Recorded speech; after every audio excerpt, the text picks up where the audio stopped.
the main part, which was the meal planning. So they are meal planning for the diabetic patients. After reading their test, making sure that you convince them, counsel them, and convince them to follow a change in the diet and lifestyle. The next thing is to plan their diet. So there are two types of planning their diets, broadly classifying. There is quantity and quality. Okay, so we'll deal with the quality, which goes with the micronutrients later on. But then when it comes to quantity, here it is. So meal planning, it's to be done with the help of two methods. Okay. The diabetic meal plan, first we need to include healthiest food options in moderate and sticking to their meal timings, including foods which are rich in nutrients like low in fat and micronutrients, specifically like zinc and magnesium, which increases the insulin sensitivity. So why should we do that? So that the blood sugars are controlled for pre-diabetic and diabetic, so that we can manage their weight, we can control their blood pressure with the help of a low sodium diet, control their cholesterol and their increased risk of heart disease. So the diet principles are mainly to make sure there are adequate amount of all nutrients. It should be a balanced diet for each 3 meals which they have. The calories should be controlled. It should be dense of nutrient, not only energy, calorie, proteins, but also micronutrients. It should be in moderation. Anything which is taken, like I have mentioned before, like mangoes and other high carbohydrate food, it should be taken in moderation, not quite frequent.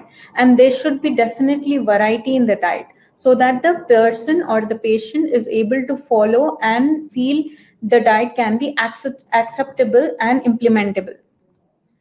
So the meal planning consideration, we need to make sure that one size doesn't fit all. Like our dress cannot be fit by all other people, you can fit into that dress. So each and every person will have a different diet plan. It is customized based on the individual needs. Okay, so we need to consider the current eating pattern. If they are having 3 meals in a day, or 3 meals and 2 snacks in a day, or probably a bedtime snack or a glass of milk, we need to consider that. We need to consider their food preference. We cannot just implement a non-vegetarian diet for a vegetarian patient. So we need to consider the food preferences. We need to consider the food allergies. Okay, people might be allergic to nuts like almonds and walnuts, but they are good source of omega-3 and 6, which help control the inflammation in the body. If they are allergic, we cannot just ask them to keep on taking that just because it's good for the inflammation. We need to find a substitute for that. Okay. So the metabolic goals, for example, a diabetic patient can become pregnant also. They can be lactating at one time in their age. They might be athletes as well. So then for all these categories and other conditions, when they come at that, we need to calculate the calorie and protein goals according to the metabolic demand. Even macronutrient distribution all throughout the day. Carbohydrates is one aspect, but even the protein should be divided all throughout the day. You might be surprised to hear that protein increases the insulin in the body. A high protein diet increases the insulin in the body. We should not implement a high protein diet for all diabetic patients unless and until their body requires high protein diet. Okay, we'll learn that further in detail in the further slides. A simple and effective approach to glycemic and weight management, emphasizing portion control and healthy food choices, is the goal.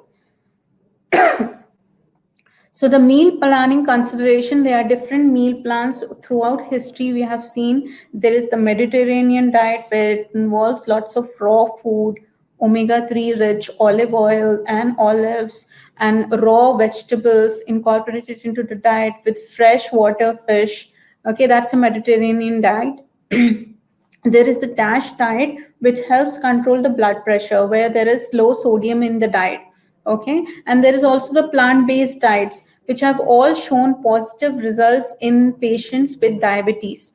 But research indicates that the low carbohydrate eating pattern may improve the glycemic and potential reduction in the anti-hyperglycemic medications for individuals with type 2 diabetes. And Also questions its long-term sustainability. A person who is on a long term low carbohydrate diet can feel drained or fatigued over a long period. So they cannot feel satious enough. They might have cravings. So it cannot be followed for a long period. So hence it is important to reassess, individualize the meal plan for these patients. A low carb plan are contraindicated in conditions like pregnancy, lactation, disordered eating, diseases where patients require constant glucose monitoring. Patients with CKD or kidney diseases, when they go for dialysis, their sugar levels drop. So, when they are going for dialysis, they do not take their insulin or there is a reduced dose of insulin. All these factors needs to be considered when planning a diet for such patients with different conditions. So, going on, the role of a dietitian or a registered dietitian is to make sure that we are teaching them about the plate method and the carb counting method. These are the two methods of teaching a patient how to plan or organize their diet. Okay, so counting carbs in the form of snacks and meals is important. How to adjust the insulin dose and accordingly. Now, promoting frequent follow up with a dietitian can provide a problem solving which they might have queries over time, which helps in their encouragement and support their lifestyle changes as required. Now, creating a meal plan. Like we have just mentioned before, there is the diabetic food plate and the carb counting method. The diabetic food plate is very simple. It provides basic meal planning guidance. It shows a visual guide showing how to control the calories and carbohydrates as well as on vegetables or low carbohydrate vegetables.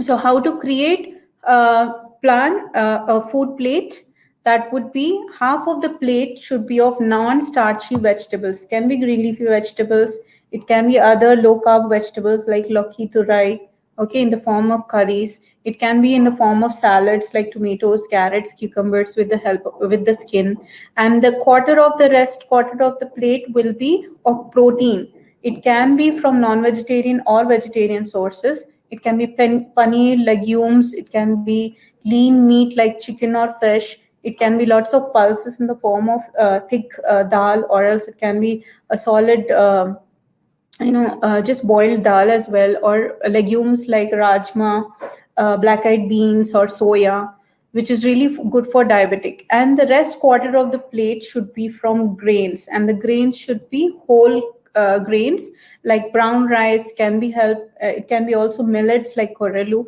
or it can be starchy vegetables as well. Okay, so the starchy vegetables is very optional in the form of plain rice, okay, depending on the glycemic control.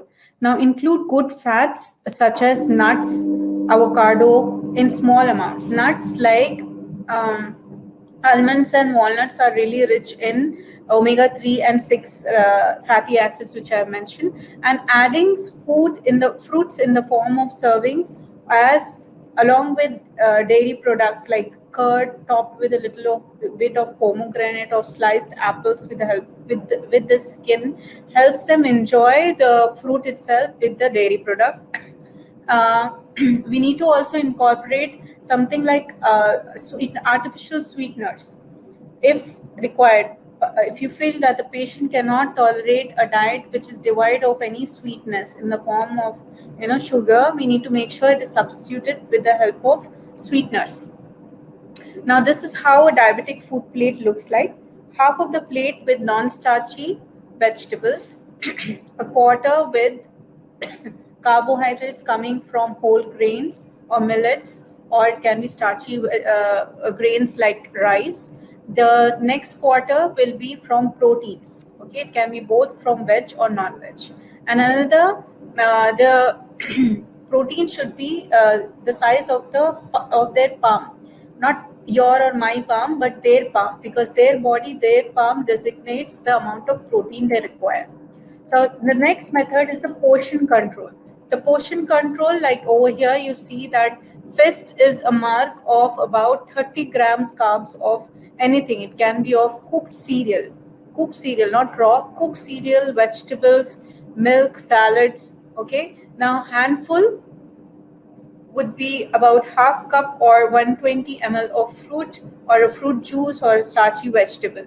Now the size of one thumb, that will be about a salad dressing if they are using something like mayonnaise, or if they are using something like different dressings or a reduced fat dressings. And then it will be a thumb tip or 1 teaspoon or 5 ml of butter if they want to use butter or ghee.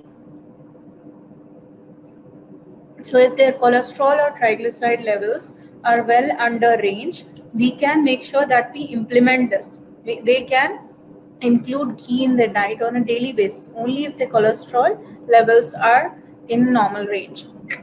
Ghee being a saturated fat, we usually do not recommend, but only on conditions where you decide that the patient can have occasionally, or when their cholesterol levels are really low or in the normal range. Now, coming to carbohydrate counting, its meal planning approach evenly distribute the carbohydrate at each meal, because carbohydrate provides the energy, the instant energy by the diabetic patient. When a diabetic patient is on insulin, we cannot expect gluconeogenesis. Okay, gluconeogenesis happens only when there is low glucose levels and insulin is required. When insulin has high in the body, when the cells are requiring glucose, that inversely triggers gluconeogenesis to make glucose from fat and proteins or the muscles in the body. But then we cannot expect a diabetic patient to undergo gluconeogenesis. So we cannot starve the diabetic patient of carbohydrates. So instant amount of glucose in the form of carbohydrates or complex carbohydrates should be there. So we cannot cut down their carbohydrate content to 30%. It should be 50% of the total calorie or total calorie intake. Okay, so it can be 50 to 60%. So that is the role of carbohydrates. So we need to focus that one serving of carbohydrates is around 15 grams. 15 grams of carbohydrate is one serving. Okay, so that doesn't mean that 15 grams of the food. The food quantity, we need to see, like 30 grams of rice is one serving. So that 30 grams will provide how much? Okay, carbohydrates. If it provides around 60%, we need to cut down the quantity of carbohydrates or the rice itself and show them visually how much of rice they can take as one serving. If they are taking 2 servings of rice, we need to balance that particular meal with their protein in the form of pulses or any other protein source, like a lean meat source, and then incorporate also the vegetable in the form of the plate we have discussed.